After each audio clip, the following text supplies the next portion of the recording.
Hello दोस्तों, मेरा नाम अभिषेक मौर्य है और मैं आप लोगों के लिए आज एक और कहानी लेकर आया हूँ। आखिरी घंटी। गांव के बाहर एक पुराना स्कूल था। लोग कहते थे कि वहां शाम के बाद कोई नहीं जाता, क्योंकि सूरज ढलते ही स्कूल की घंटी बजने लगती है। आरव को ऐसी बातों पर भरोसा नहीं था। वो शहर से आया था और छुट्टियों में अपने मामा के घर रुका हुआ था।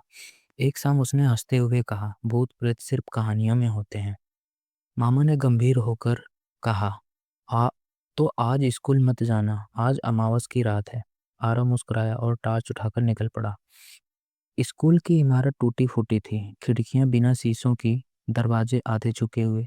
हवा चलते ही सीटी जैसी आवाज आती थी। आरव अंदर गया। क्लासरूम में पुरानी बेंचें थी, जिन पर धूल की मोटी परत जमी थी। तभी टिन टिन टिन घंटी की आवाज।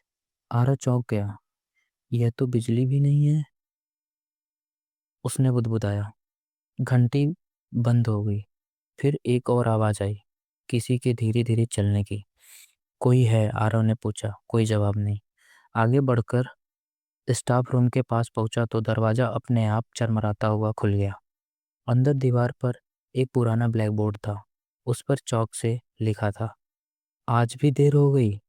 आरव का दिल तेज धड़कने लगा। तभी टार्च की रोशनी में उसे कुछ दिखा।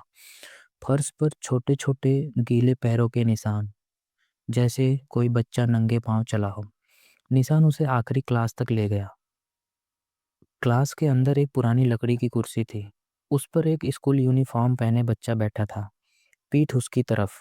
आरव ने धीरे से कहा, तुम यहाँ क्या कर रहे हो? बच्चा खड़ा हुआ। धीरे धीरे उसने गर्दन घुमाई।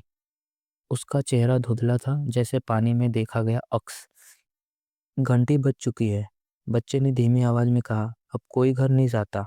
लाइट अचानक बुझ गई। अंधेरा, पूरी तरह सन्नाटा। फिर चारों तरफ बच्चों के हंसने की आवाजें।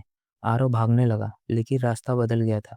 जो दरवाजा अंदर बाहर जाता था, वह अब दीवार बन चुका था। घंटी फिर बजी, इस बार बहुत तेज।